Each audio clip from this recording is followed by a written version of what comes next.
All right, welcome everybody back to the Curtain Call. My name is Shayne Kubas, contributor to Still Curtain, and joining me today, as always, is Tommy Jaggi, editor of StillCurtain.com. A lot to talk about today, Tommy. We had a big win against the Packers at home to kind of end off our three-game homestand, but it was still a little too similar to how we win every other game this year. So there's still things we're going to be upset about, things we need to talk about. Some good things, though, for sure. So we won't be all negative like we kind of are sometimes with this team as much as we kind of feel the need to be. But definitely a big one at home to get the record to 6-3. So just any thoughts on the game before we get started? Yeah, I mean, the outcome is right. The means to getting there, as always, Mm-hmm. is leaves a little bit to be desired. But I mean, the Steelers are sitting at 6-3. They're 3 games above 500, miraculously entering Week 11, and so they've got a chance. I mean, if anything else, you can't say they don't have a chance to get into the postseason at this point. Right, and that's kind of the frustrating thing is, like, I think that fans who look at things objectively know that, okay, we're not a great team, but we keep finding ways to win, and it's typically in very similar fashion. So, and we'll talk about this more as a talking point later, but like at some point it starts to become like, is it sustainable? Even though it really seems like it isn't, is there just something about this team? But we'll get into more of that Mhm. later. But I definitely agree with you as far as like, I would just love to see a win that isn't something I have to worry about with 2 seconds left in the game, like we had to worry about in this game. Luckily, get Yes. the turnover as we always do at the right time. But let's start with some positives, right? So there is some positives to take away from this game, of course, other than just the win. The Steelers' running game is back in full force, but I think the question for a lot of fans, and I know for myself after last week when they did a similar thing on the ground, will it last? Because we saw last year Mhm. at this time of the year, we really kicked things up a notch on the ground there, got Jalen Warren and Najee Harris going at the same time. More of the same in this game, both over 80 yards and over 5 yards a carry. Warren with a slightly bigger day, but still both really good, games for the running backs. Do we think it's going to last in the season as our season does get a little bit more difficult schedule wise? Yeah, the trend is kind of like it was last year, Shane, right? It started off really Mm-hmm. rough, and it's getting progressively better as the season goes on. I know that last year the Steelers finished as a top 10 rushing unit if you Mm-hmm. just look at the second half of the year. And so I think that it's certainly possible for the trend to continue going this direction. I think part of it is personnel. Obviously, you get Yeah. Broderick Jones on the field, a Yep. guy who's needed to be out there really this whole time, considering Yeah.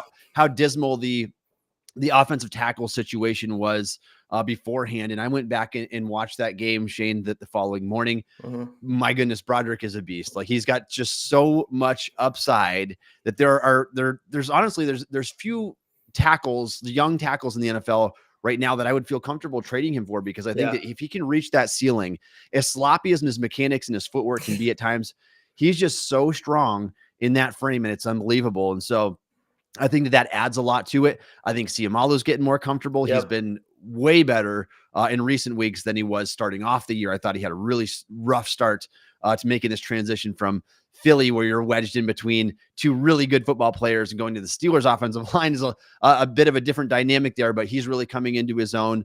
James Daniels is having a pretty strong season. And so I think that things are starting to mesh. They're starting to go in the right direction. And as much as we don't like Dan Moore, he is a better run blocker at least than he is a pass protector, and so Right. he can at least help them out periodically in that regard. And so I think that looking ahead to the schedule, they got the rough 3-game stretch to close out the year, and obviously the Browns have a really good defense, so this They is going to do. be a real challenge for them Mm-hmm. right now in Week 11. But I think that it's very possible for the run game to get not the 205-yard performance like we saw last week, but an efficient rushing performance basically the rest of the way.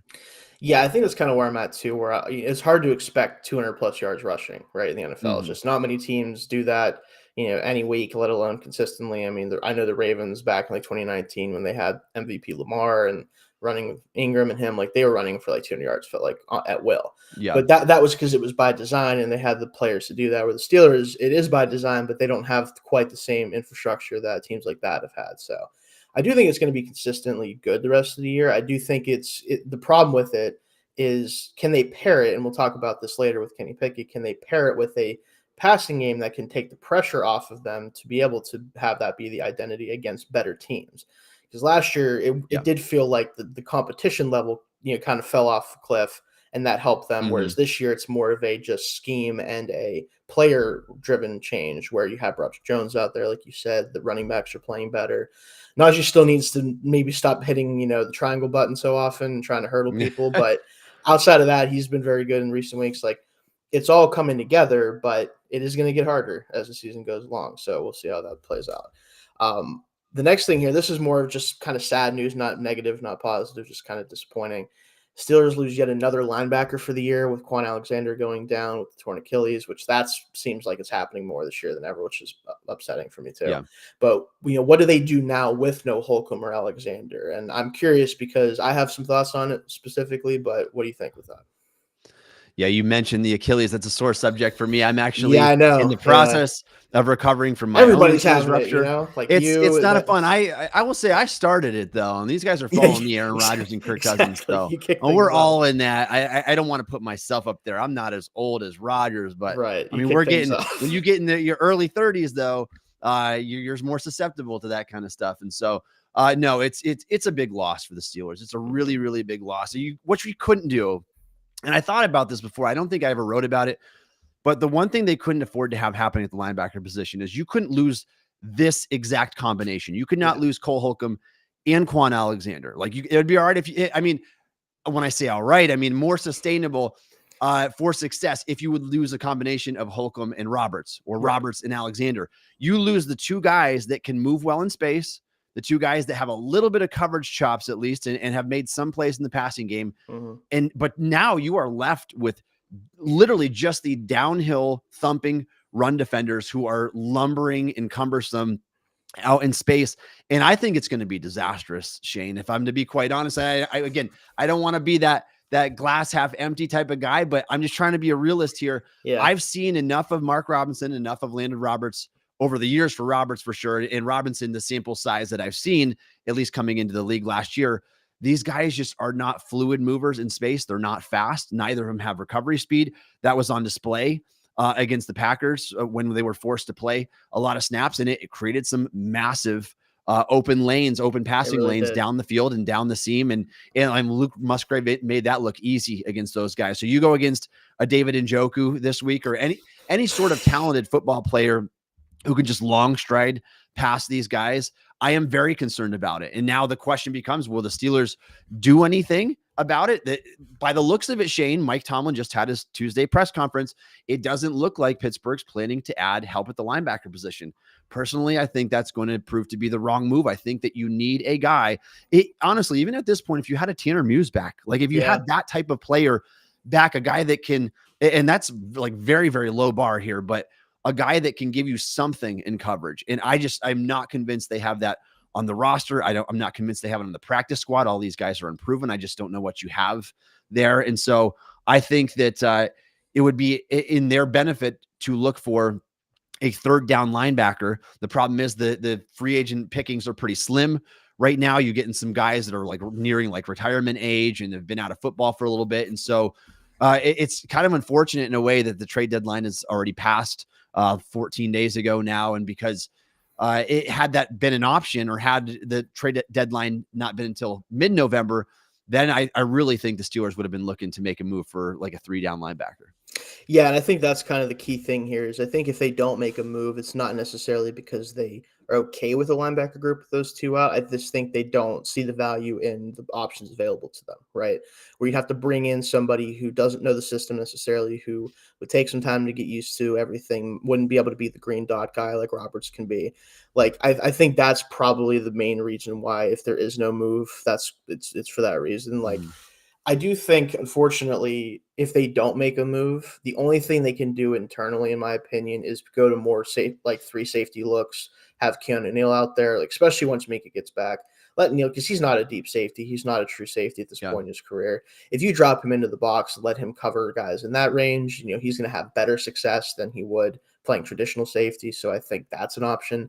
But again, it's just without those two out there, you really don't have a true linebacker on the team that can do anything except run forward. And Roberts is great at what he does. He's a very good run defender. He can blitz, all this stuff. But this was not supposed to be his job. This was not supposed to be, 3-down linebacker Landon Roberts. Like, that's just not. And I'm sure he knows that, and the team knows it. but that's probably what they're going to ask him to do, at least in the short term. And I do think it's going to have a negative impact in the passing game. I will say the only benefit is with him being out there most of the snaps, the run defense should improve a little bit. And maybe that helps offset things a little bit, especially against teams like the Browns who kind of struggle throwing down the field, things like that. But it's still going to be a liability in coverage, like you said. They're going to be able to attack him when he's on the field more than ever now that he's going to be playing so many snaps. So it is unfortunate. You hope that both these guys can come back and continue their careers, especially Holcomb, because his injury wasn't as, as far as like returning to the NFL isn't as serious. But Alexander, I believe, already has a torn Achilles. I don't know if it's the same one or same leg. I don't think it was, but just tough luck for a guy who was going to get a lot of opportunities with Holcomb out too. So it's rough. And I've had both of those injuries, Shayne. I came back healthy from the ACL. And so I have no doubt that Holcomb's going to be able to do that. Hopefully, I don't know where Quan is. Quan is a little bit later in his career. He's already had more wear and tear on his body. And so that one's a little bit more of a mystery. You talked about playing more dime. I'm all for more dime. I wish the Steelers had better personnel for that too. I know, you need a lot of corners and you need safeties who can play in the box. And I'm not thrilled with what I've seen from Keanu Neal so far either. And so maybe an option is to go out and get another safety. Maybe an option is to play Elijah Riley more, because I was actually kind of pleased with what I saw. I think he does need to play more, especially if they need to go to 3 safeties until Minka's back. And I think once he is back, I think he should be the 3rd safety if they're going to a true safety, right? Maybe not him as like the inbox player over Neal, but just because of the size difference. But I do think he needs to play more because he at least plays with speed. Like, he's not the fastest guy in the world, but he comes full speed, and you could tell that he has a little bit of an uptick compared to some of the other guys in the roster right now. So it might be just a sense of just getting creative, I think, at this point, and see where guys fit. Because I mean, if I'm watching Steelers football and I see Roberts and Mark Robinson out there on like a 3rd and 13, like a seam route's coming. Something, something up the hot route in that thing. Something in the middle of the field. And I mean, there was wide open players for the Packers in this game. And that was honestly even before Quan went down. This defense just isn't good at consistently keeping teams away from that part of the field, and they're probably not going to be, especially with Minka out. And hopefully he gets back, and that'll help out a little bit. But the big plays are going to happen with this defense. It's just, can they make enough plays on their end of things to offset that? And so far the answer has been yes for the most part. So exactly. And if we get to the point though where we're wishing we had Devin Bush back, we got problems. That'll be, let's hope we don't get there. Yeah, hopefully not. But also just want to mention, everybody, if you are watching, please drop any questions you have in the chat, whether it's about what we're talking about or just about the Steelers in general. We will talk more about the game specifically on our show tomorrow and preview the next game against the Browns, but definitely make sure that you ask any questions you might have for us today. Let's move on to something that honestly makes me it hurts every time I see it, because it just doesn't make sense. Like, my brain can't compute it. The Steelers have been outgained in every game despite their 6-3 record. How long can it go on before we kind of have to call it sustainable, right? Because we can sit here and say that this is ridiculous, it makes no sense, all the cliches, talking points, but they keep doing it. And it kind of feels almost by design at this point. I know it's not. I'm sure Tom would tell you, like, I'd love to go out and get 400 yards. I'd love to beat a team by 20 points. But we just aren't that team right now. And, like, he's making it work. But what do you think about this in general? Yeah, I mean, there's like an old saying that's like, you got to do something like 22 times for it to become a habit or something that way. I don't know if we're there yet, but you can find the last couple seasons of getting outgained and still finding ways to win football games. Yeah. Shayne, you and I think both agree that this is not the method in which you want to be able to win football games. Like, if the other team's outgain you by 80 yards in a contest and you are outgaining every single game, I mean, they're the first team in NFL history. What can I say that to operate this way? And so my thought process have always kind of been the same. I think that this can work for the regular season. Yeah. Until I see this work in the postseason, where it's really going to matter, and that you're going up against good teams and you're going to have to play, I mean, realistically, against 4 good opponents in a row to become Super Bowl champions. I don't think it's sustainable for that, but I think it's good enough for the regular season that can help you get into the postseason. Now, the hope would be, Shayne, that by the time we play this back half of the season here, can the team improve enough where you are breaking even in terms of not getting outgained anymore. Can you be even with your opponent? Can you rise above that? Can Pickett make strides? Those are the questions that we need to see answered. And if they don't get answered, I mean, the Steelers are probably going to be one and done when it comes to the playoffs. Maybe they'll get past the wild card round. I don't see them going much further if they are routinely outgained the way that they have been. And so I think that I mean, chalk it up to great plays in clutch moments by their defense. The running game is assisting some. Unfortunately, the running game just analytically doesn't equate to putting a lot of points on the board. It can help give their defense a little bit of rest, and it helps move the chains. But we need to see better results overall. It's just they're not winning these types of games the way that we'd want them to. Even you look at this Packers game, they had 10 days to prepare for Green Bay because Steelers played Thursday night. So they get 10 days to prepare for a really young offense, a really depleted team, missing Jair Alexander and Quay Walker among other important players.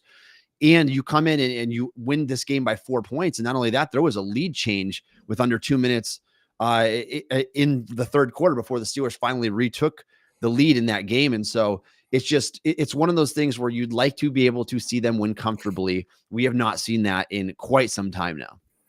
And I think the thing I want to preface with this too is like this stat is unprecedented. Like what they're doing is literally unprecedented in NFL history. Mm-hmm. Since they started tracking rushing and receiving yards and passing yards and everything since 1933, right? No team has had a winning record this deep into a season and being outgained in every game. Like it doesn't happen. It's not happened. And I think I will say there's no better team to do it than this team. Like there is no team in NFL history that I would bet on being able to do that except for this football team in particular. And I think the thing that scares me the most is we are seeing almost a like hyper version of the Vikings last year, where they are clearly not as good as their 13-4 record. They're winning a bunch of close games. They're getting shut out or almost shut out in games where they were losing. But they managed to win all these one-score games because of their offense. Now, in this case, it's more of our defense, so it's just a flip there. And I would say it's a little bit more sustainable because of the fact that our defense is so heavily based on turnovers, and they're so good at it. They make these turnovers. But you can't tell me watching this team that, yes, they're 6-3. Your record is what you are theoretically, but you can't look at this team and tell me that they're as good as the Niners who are 6-3, the Dolphins who are 6-3. Like even teams, the Texans who they lost to are 5-4. You can't tell me that this team is better in general than them. And I think that's the concern, because I think if you continue to win this way, Mike Tomlin and Omar Khan are going to be able to say, okay, well, it's working. We're winning. We're winning games. Mm-hmm. It's not pretty. It's not this or that, but we're winning games. And even if they don't win in the playoffs, they're just going to be able to do the same thing they've always done, which is, we just need to tweak a few things in the offseason. We need to add a couple more players. We need to do this, do that. But it's much more complex than that. This is the issue with this team, and the reason why they can't win games comfortably against really anybody, it seems like, is because it's their identity. They've literally created a situation where they kind of pigeonhole themselves into saying, okay, we can win a lot of games, but only this way. There's no other avenue to win. Where other teams, the Chiefs, for years, obviously it's been Patrick Mahomes, Travis Kelce, and before he left, Tyreek Hill, winning games. And then in the playoffs, their defense would come alive because Spagnuolo is a really good defensive coordinator, all that. Now, without so much of the offensive firepower, and the Chiefs aren't getting as much out of Mahomes and Kelce and guys like that, all of a sudden their defense has kicked it up a notch. Spagnuolo's like, all right, I guess I got to really coach them up right now. I got to hit it hard. And they're still winning games. They're still the best team in the AFC in terms of record. Like, they have other ways to win. The Ravens have other ways to win. Obviously, they have ways to lose that we don't have ways to lose. But, like, there's ways that other teams in the NFL that are a similar caliber in terms of record are able to win, and we only really have our way to win. And in the playoffs, you can't bet on that, right? It's no longer like a 50-50 shot like a lot of playoff games are. It's really more of a 25-75 shot. And you got to hope that you catch a team on a bad day. You got to hope the turnover battle swings your way. You got to hope that Kenny doesn't throw the ball away like you almost did in this game to Keyshawn Nixon on the sideline trying to force the ball into Deontay Johnson. Like, if that play happens, who knows? Maybe that's the deciding factor in the game. They're playing on this razor-thin edge that I feel like, as a fan, it's really hard to watch this team every week because you're always on edge. You're like, can they pull it off? But at the same time, like, you almost don't worry about it because you know that they do. Like, this is how they do it. And, I see fans talk all the time on Twitter, and we see them say, like, they're 6-3. Why are you so mad about the team? Like, oh, they're good. They have to be this. And like, there's underlying things with this team that, regardless of your bias, regardless of how you feel about them, even they, I think, in the bottom of their heart, know that this is not a contending football team. This is a team that is really scrappy. They're coached by maybe the scrappiest coach in the history of the sport, like all that. But they're making it harder on themselves. They're making it so that way they have to win ugly. When really, I don't think there's teams that win this way normally are not as talented as the Steelers are overall. And I think that's really what's frustrating. If they were a bad football team at the core and they were doing this, I'd be thrilled. I'd be like, oh, you're showing what you can do. You're showing how good of a coach team this is, all this stuff. But honestly, I think they should be 6-3, not because of the way they're winning, but just because they're that good. I think they're talented enough to be 6-3, but they're not winning in the way you'd want them to win, being 6-3 with the talent they have.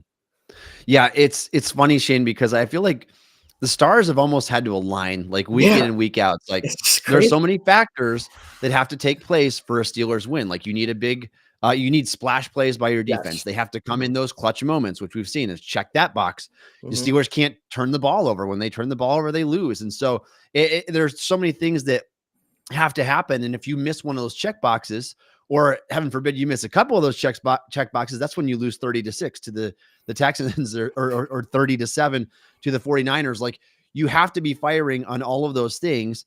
And that's what makes it so hard and so unsustainable, I would say, because as fortunate as they've been early on, I just can't see that trend continue where it's like you can play mistake-free football and you get splash plays on defense and they come in the crucial moments of the game and Kenny Pickett gets that final drive or whatever. It's like, I just don't know how long this can keep up, because when it comes to the eye test, when it comes to on paper, like this team is, I mean, it's hard to argue that they're average sometimes when you look across the board at everything. And so I do agree with you. I think that they have talent. They have some promise. I think their 2023 draft class is going to be awesome. Like I am so excited about what we're going to get out of these guys here. Obviously, Watt's still going strong. Highsmith is having his best season. And this is where I cautioned those fans who didn't like that deal at the time to say he's never going to have more than 14 and a half sacks again. That might be true. Doesn't mean he's not going to be a better player. And he has been a better player this year. And so get Minka back healthy. I mean, that can help out a lot. They've had a lot of injuries to overcome too, Shayne. So it's not like they've had a fully healthy roster altogether at the same time. And so we'll see what this team looks like down the stretch. I don't think this is sustainable. So they're going to have to make improvements, specifically on the offensive side of the ball. And even on their defense, like they give up so many chunk plays and so much overall yardage. That's why they get outgained every game, because you are porous in your defense. You have holes in your secondary. You're going to have holes at linebacker now. How can they overcome this? You've got a healthy defensive front at least. And so the combination of Watt, Hayward, Benton now, and Highsmith getting after the quarterback in providing quick pressure can help a lot. I don't know if it's going to be enough to overcome everything else, but we'll see how it goes. Yeah, and I think the thing I would love to see them do ultimately before we get to our last topic, and that'll be a big one. We'll probably spend a good amount of time on that. I just want to see them combine the resiliency and the ability to be clutch in those situations with being able to push the issue a little bit, to force the issue offensively, because as much as I think the bend don't break style of defense is totally fine in today's NFL, because you're going to give up yards in the NFL generally, right? Like unless you have like a back to front, unbelievably talented defense that on all levels is hard to attack, which just most teams don't have, obviously. It's really hard to not give up a decent amount of yards through the air, especially nowadays. However, at some point, if you're going to play that way, there's going to be weeks, and we've seen against the Niners, the Texans, obviously, there's going to be weeks where it just doesn't work, right? Where they are able to get in the end zone, they are able to consistently just get scoring drives, and the offense just can't cope with that. Like we have yet to score more than 24 points in a game this year. Until that happens, there's always going to be the question of, are you going to run into a buzzsaw one day where even a team like obviously the Texans, who have shown much more since they played the Steelers, it's not just the Steelers that it happened to, but a team that you're not expecting to be a powerhouse on offense, come out and just drop 35 points on you. Can you fight back? Like we have the opposite problem of the Chargers right now. And I want to bring them up because people look at Justin Herbert, and there's legitimately people. Now, again, I think that sometimes they're trolling, but sometimes they're not, whatever, that believe that Justin Herbert is the problem with the Chargers and that his record is only for him to stand on. And then you look, it's like, well, he didn't give up 41 points to the Lions. He scored 38 points. And they'd be like, well, he lost, so it doesn't matter. But then they look at Kenny Pickett, they're like, well, he's 6-3, or 6-2, I guess technically, because he missed the Jaguars game. He's obviously doing what he needs to do to win. It's like they're not winning because of him, though. They're not losing because of him, I would say, in general, because they're not really giving him the opportunity to lose a game most of the time. But I think with quarterbacks, it's really important. We're going to talk about Kenny here in a second, that an offense in general, if you can't go toe-to-toe with the best offenses consistently, there's going to be weeks where you just can't win. And in the playoffs, guess who you're going to face 3 out of 4 times probably? One of the 10 best quarterbacks in the NFL, especially in the AFC that houses most of those players. Like, that's just, you're probably going to have to go through either Miami or Cincinnati if they make it in, or now maybe not the Bills because they're having their own issues, but whatever. But, we beat the Ravens, but the Ravens are always going to be somebody you have to worry about too. Like, all these teams have signal callers that can elevate their team. And no matter how good your defense is or isn't, there's going to be some weeks where they just say, too bad, we're better than you. And that's what I worry about going into the playoffs. But I want to talk more about that, and we're going to talk about this with our last topic here. Kenny Pickett struggles yet again in this game, having one of his least productive days, at least in a game where he started the whole way, right? Can he be the Steelers franchise quarterback, or is he just simply a bridge guy? And I've been trying to avoid really kind of making a determination on this because we've seen how frustrating the offense is and everything, but I know you have some thoughts on this, so I want to let you kind of kick things off with that. Yeah, this one, it's such a sticky topic because the fan base, I think the fan base is split right down the middle. You've got the guys that are in Kenny Pickett's corner, and you got the guys that have always been against Kenny Pickett and against the draft pick. I was against the draft pick. Yeah. I'm trying not to let that factor in my evaluation of Pickett. I said when they drafted him, and repeatedly after that, I really, really want to be wrong about my initial evaluation. I had Pickett 48th overall on my board. I thought he was closer to being a late second round pick than where he was selected by the Steelers, 20th overall. I want to be wrong about that. And so I'm not going to try to jump to conclusions. Having said that, Shayne, I've now watched 21, 22 games of Pickett where I go back and I watch the game over again 2 or 3 times. And then I make my determination on how he's performing. Now, I will say there's a lot of games where I think it's a Canada problem. What I think is a little bit discouraging is I think in recent weeks, it's actually been more of a Pickett problem than a Canada problem. When I go back and watch the film, I do see open receivers. I see checkdowns by Pickett. I see some concerning decisions and some ill-advised throws where he's trying to fit it in a tight window. And I can give you a couple examples from last game, but just one of them is on the play action on 2nd and 1, you have Darnell Washington wide open in the flat. And I know that he has to see him. He might be trying to make something bigger happen. And he's lucky the ball was an interception when he tried to thread the needle to Deontay Johnson on the sideline, not giving yourself any space to work with, and the ball was thrown behind. I think there's been some accuracy issues this year. And when you look at the overall sample, Shayne, and this is, I think more than anything else, what's most concerning to me, it was specifically when we look at just this last game, you had a beautiful pocket for most of the game. You had an awesome rushing attack that ran for over 200 yards and punched in a pair of scores. And despite the pocket working in your favor, and in all the things you had going for you, holding the Green Bay under 20 points in this game, you still didn't make any of these big time throws. I think you have one completion of over 20 yards. There was not a single pass that was even attempted, Shayne, beyond 5 yards in the middle of the field. And so, again, some will point to that being a candidate issue. I saw some opportunities that were missed there. And so it truly is a combination of both. And we look at sharing the blame as a pie. It's not somebody eats the whole pie and nobody gets blamed at all. You have to divide the pie in the blame where it belongs. And that includes Mike Tomlin, Matt Canada, Kenny Pickett, George Pickens at times. I noticed in the All-22, there were times where Pickens was not running his route hards, and it makes me a little bit concerned with his effort on these plays because this 22-year-old should not be getting gassed. I think that sometimes he just needs to go a little bit more all out to help his young quarterback. So it is a combination of both. However, I will say over these past 3 or so games, I think that Pickett's eating the biggest piece of that pie right now. I really do. I think that he's the biggest to blame for the struggles And what's sad, Shayne, is at this stage, we should be seeing at least a gradual improvement. And if anything, I think we've seen a little bit of a decline. And that's not what you want from your 25-year-old quarterback. Pickett's going to be 26 going into the next season. And after that year, they're really going to have to make a determination of where they want to go with this team. And you and I both said we would like to see Kenny Pickett disconnected from Matt Canada. Like, we know that Canada is a problem in some sense. How big the problem is, we don't know. How much is him, how much is Pickett. At least if we saw this year Pickett separated from Canada, then we might be able to gauge, all right, Pickett, you are a really big problem, or okay, maybe it was more Canada.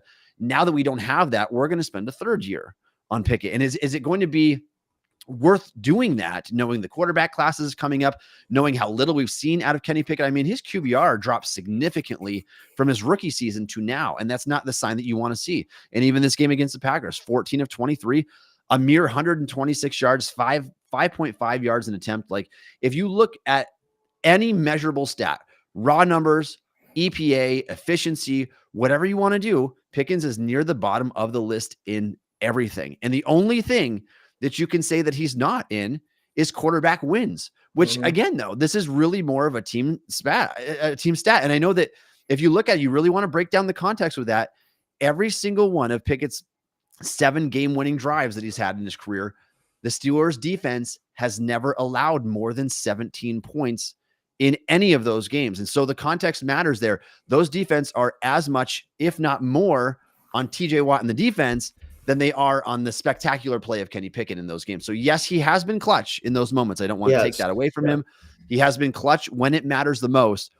But for the first 3.5 quarters of the game, you need to be getting better than the 28th to 30th best quarterback in the league. That's not going to cut it. Again, this formula seems to be working out somehow, Shayne, for the regular season. When you go against Tua, who's going to put up 350, 380 yards against your defense, how are you going to do these things in the playoffs against superior offenses if you have nothing to rely on? And you called it, like, this offense just has no firepower to match these teams. And I think that's the most concerning part, is knowing Pickett's ceiling has been very capped right now, which caps the whole upside of the offense, that even when you get a 205-yard rushing game with 2 rushing scores and you are uber efficient rushing the football, that you still can't manage to find a way to put up more than 23 points in that game. These are the types of things that are concerning to me. I think they should be concerning to all fans. Yeah, I think you said a lot of things that I echo. The thing I want to start with, because I do have a lot to talk about with this one, because I spent a lot of time thinking about this since the game. I've spent a lot of time, obviously I do the quarterback report card for stillcurtain.com, if you guys check that out. So I grade his performance every week. I think the thing that I want to start with, though, is less about him per se, but more so about the process under which the Steelers selected him and have tried to develop him. I think when you draft a quarterback like Kenny Pickett, who he was billed as more of the pro-ready guy, which in some ways he is, but there's certainly things about his game that were not really great for starting out in the NFL, the pocket presence, all that stuff. When you draft a guy like that, if you still leave the training wheels on, if you don't let him go out and actually just play quarterback for you and be part of the reason that you win and not just the reason you don't lose, you're never going to know for sure who he is. And I think they are so hell-bent on competing at the highest level they possibly can, no matter what, that they're basically afraid to find out who he actually could be.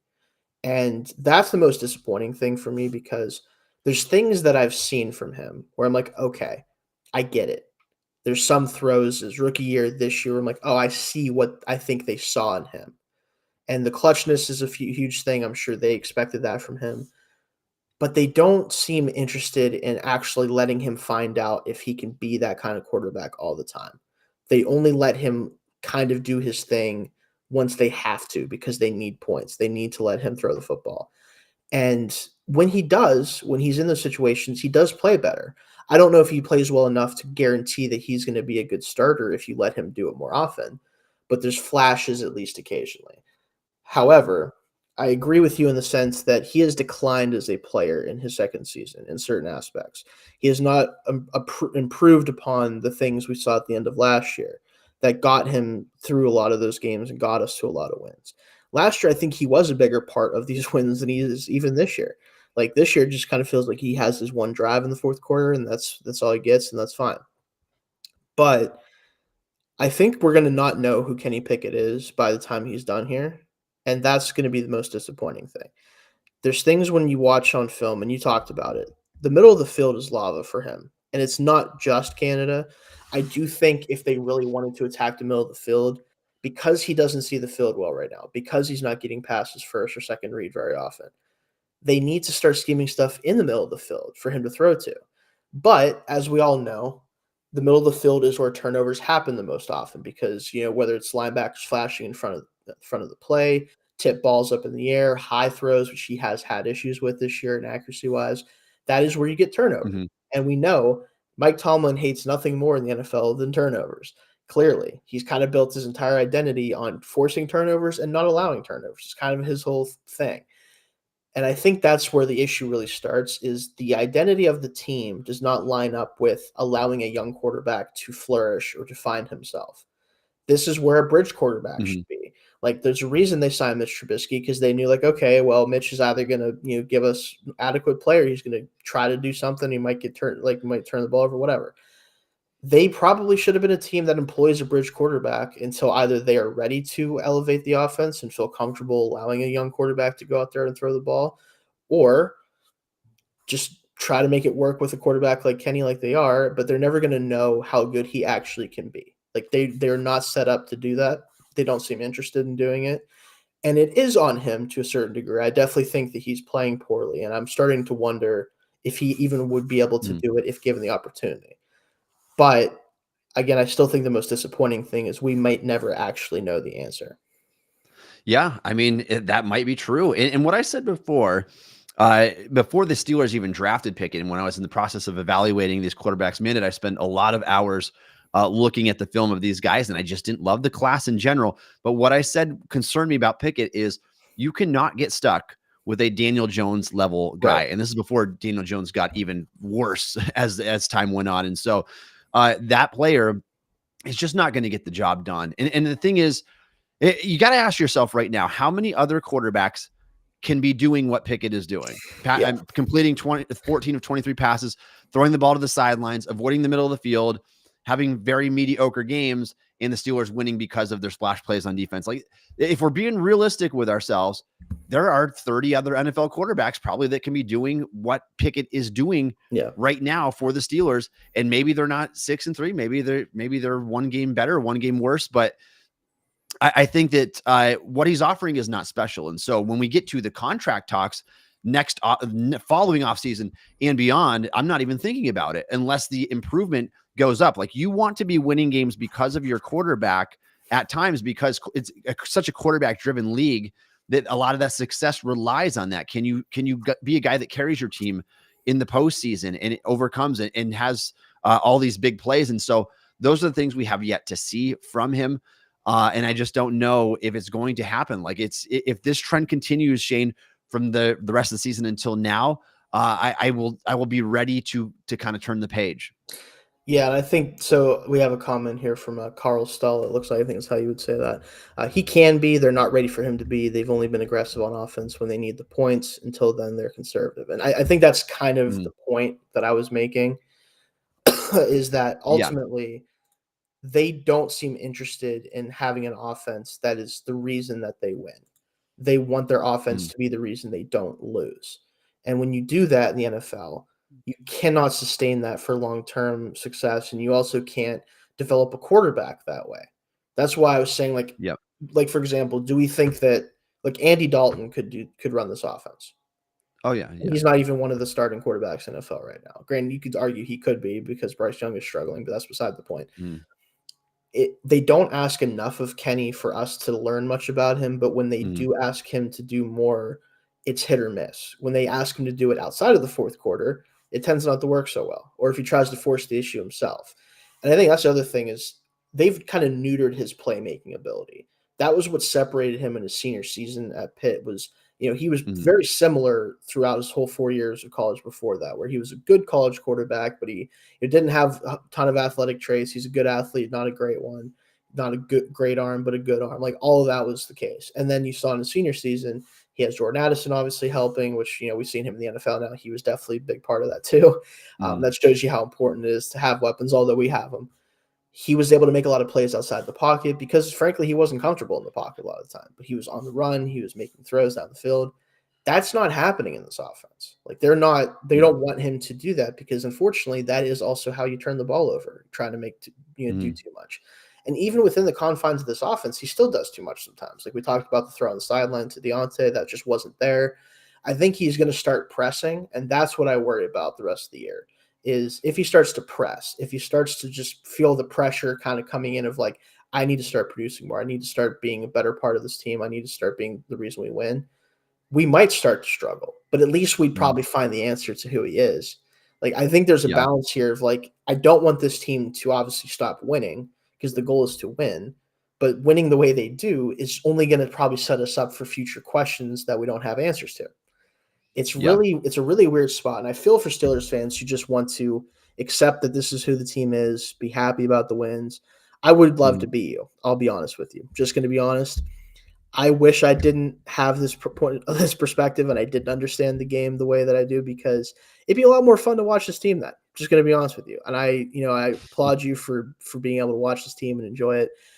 I just know, and I think you know too, Tommy, that at the end of the day, if we have to go into Arrowhead Stadium against the Chiefs and we're down 14 points in the fourth quarter, we cannot win. There is no circumstance where we can win the game. And that is what we ultimately want. And yeah, is it hard expectations to put on a team that isn't as good as the Chiefs? Of course. But we're talking about the Steelers here. This is not the Browns who are having their first good season in a long time.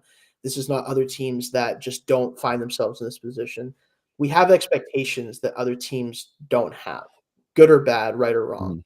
And the fact that we're choosing to build the team the way we are and win the way we are, it just doesn't feel the way that you'd like it to feel, I think, ultimately. Yeah, Shayne, it feels like the Steelers have plateaued in a sense. And honestly, you can go as far back as like 2018, where they're trying to get by with an older Roethlisberger and just throwing for 6 yards in the attempt and getting the ball out quick. Like, I think that's kind of when it started.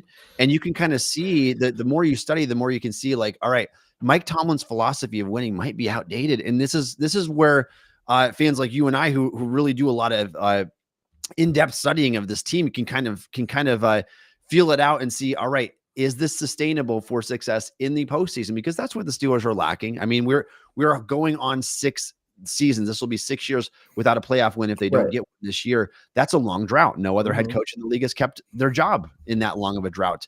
And so that's what I'm saying needs to happen. And so Shayne and I, we love the Steelers. Obviously, we do. We want to be fired up and optimistic about the things they do have going for them. That's why I like to touch on. I love the rookie class. I think it's going to be awesome. I think that the TJ is still playing very good football. I think their defense still has splash playability, and they're finding ways to win all these games. It always comes down to philosophy.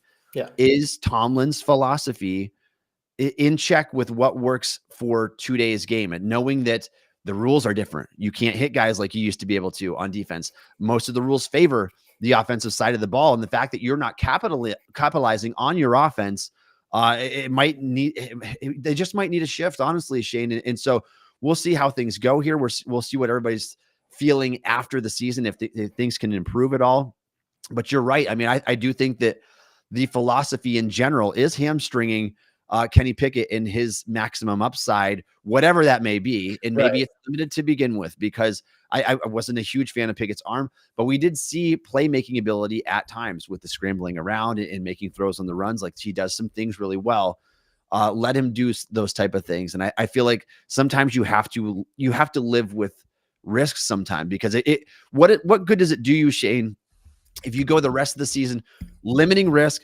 Pickett finishes with 4 interceptions the rest of the way, never throws a pick the rest of the year, but you're scoring 18, 19 points a game, and you go and get smacked in the playoffs because somebody gets up 10 points on you and you can't come back. Like, this is my problem with the overall team philosophy of, let's play good defense. We'll take the ball away and we won't give the ball away. And I think there needs to be more to it than that. Yeah. And I'll say what I said on the show the other day that I do now, that It feels like Mike Tomlin is like a masochist or something. Like he wants it to be more difficult. Like he thrives in these situations, which at the end of the day, that is a good thing. So I don't want to sit here and say like this is not a situation where I think that, and I think this is the thing that I struggle with. Like if you look at fans and how they feel about Tomlin, especially, you can say that Mike Tomlin is doing a great coaching job. You can say that he is a great coach, but you can also acknowledge that it kind of feels like he's almost making it hard on himself on purpose, where it's like, Mike, you don't have to employ Matt Canada as your offensive coordinator. You do not have to run out the same 30-year-old DBs every week. You don't have to, like, all these things you're doing that clearly are making it more difficult. You don't have to do it just to prove that you can win these games. Like, we get it. We know you don't lose. We know you're not going to lose a lot of games. It's okay. Try to elevate this team instead of making it hard, because it really feels, obviously he's not doing that on purpose. We know that. But it kind of still feels like it, doesn't it? Like, it's just like it's really difficult to sit there and watch the team and go, man, they're doing everything they possibly can to maximize the upside. They're not doing that. He wants to win by any means necessary, and if that means limiting the upside to making sure that you can win these types of games, then he's going to do it. But we know that, especially the past 6 years without a playoff win, at some point for him to get back to the multiple playoff wins, back to, obviously the Super Bowl is the goal. It's not going to work doing it this way. It just isn't, especially not consistently. Anybody could go on a run, and people always go back to the Nick Foles Super Bowl with the Eagles. The problem is Nick Foles was really freaking good in the playoffs. Like it wasn't like they were winning despite him. He was awesome in the play. They got a big run out of him, not just him being the quarterback and the defense carried them all the way. The defense is great most of the time, but you're not going to get that type of offensive production with this team. And until you can, you're always going to be limited by what you can do. Yeah. And Shayne, I would say that, and I've said this in the past, I think my philosophy, if I was in charge, like it or not, I would see what you have in your quarterback. I would not restrict him, hamstring him in any way. I would let him be involved in the playmaking process where he can call some of the things that he was familiar with. We talked about repeatedly how his heat map was red hot in the middle of the field in college and ice cold on the boundaries. And yet we're doing the opposite for him right now in Pittsburgh. The Steelers, above anything else, they need to find out what they have in Kenny Pickett, because it is so hard to win in this league, especially in the playoffs and especially winning a Super Bowl, if you do not have a quarterback. And if they don't have one in Pickett, you need to find that out. Like one way or the other, you have to find out what you have in this guy. So good or bad, I think that they need to kind of just let him rip it a little bit more, because we saw, like, even in this game where you're playing an inferior opponent that was depleted on the defensive side of the ball, you still scored 23 points and you had a very unspectacular game at the quarterback position. They just need to find out this year. It needs to be this year. Find out what you have in him. Yeah. And one last comment before we close the show up here for today. There's a lot of analytics that goes into coaching. One that I'm guaranteeing they're looking at is the fact that they are 22-1 when they don't turn the ball over. Exactly. We all know that not turning the ball over tends to lead to wins. That's just how it generally works. But I think the issue ultimately is, can you reliably play good teams and not turn the ball over to begin with? So obviously you have to make your offense not turn the ball over. But can you keep the other team off the field enough, and can you keep them from scoring enough that it matters? Because you see teams in the NFL nowadays that have the big offenses. Like Josh Allen this year, it's been a struggle for their offense, but it's more so because of other things than just him turning the ball over. But he's led the league in interceptions since he came in the league. And he's been they've had a top 5 offense for the past 3 years, and this year it's only this year they've started to struggle a little bit for other reasons. You can be a top 5 team and a top 5 offense while turning the ball over if you're good enough. But there's a balance missing here. It's not so much like I don't want them to turn the ball over 2 times a game to score 28 points. Like that's not going to always win you games, because the other team is probably going to score 30 because you gave them the ball 2 times. But if you can score 24, 25 points a game, maybe turn the ball over a couple more times in the year, that's worth it, because now you up the ceiling. You can actually beat teams that score 20 points on you.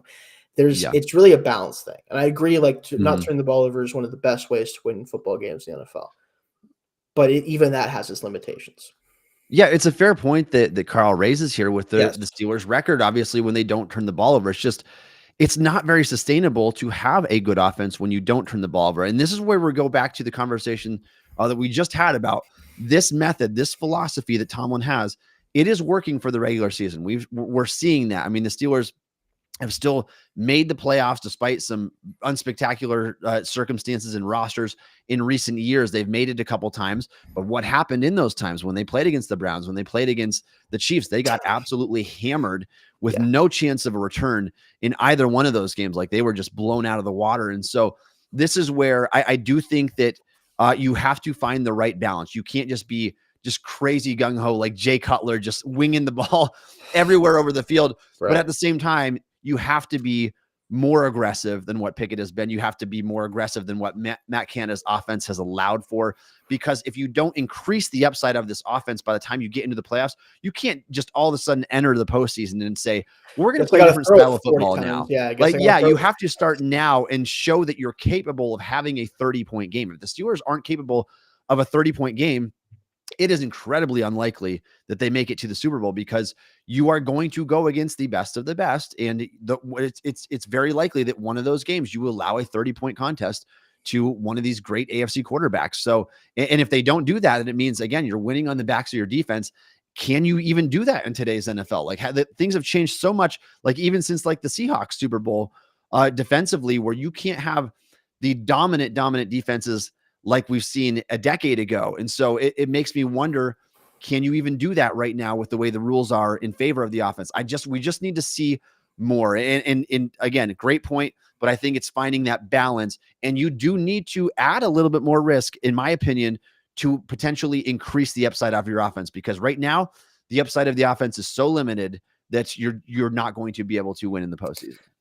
I think that's a great way to close it off, Tommy. I think you're totally right. I think there's a balance missing from this team, and until they find a balance with the passing game, being able to create some big plays, and like we've seen examples of it. I mean, we had the big touchdown to Pickens in the Browns game. Austin had the big touchdown as well earlier in the year. Like, we've seen it work. It's just they feel like, and Tomlin always says this, they're not in their fears. It kind of feels like they're in their fears. That's what it feels like. I think they're afraid of changing things up. And I talked about it in the big article I did about the Steelers being broken a while back now. It feels like the Killer B era and how it played out kind of scared Tomlin off of this, let's go for big offensive performances type of style. And I think there's elements he could take from that to better improve his team and his methodology. But I think he's gone all the way to the other end instead of maybe settling in the middle. That's where a lot of the issues, I think, stem from. But that'll do it for us this week, guys. So catch us tomorrow. We do have our main Still Curtain show that, again, we'll talk about the game more in depth, and we'll talk about the matchup with the Browns coming up next week. You can follow me at Shayne Kubas, as always. Same thing with Tommy Jaggi here. Make it real easy for you, just our names. So if you see that here, you can join us there. But definitely see you guys next time. And, of course, go Steelers, despite our questions with the team.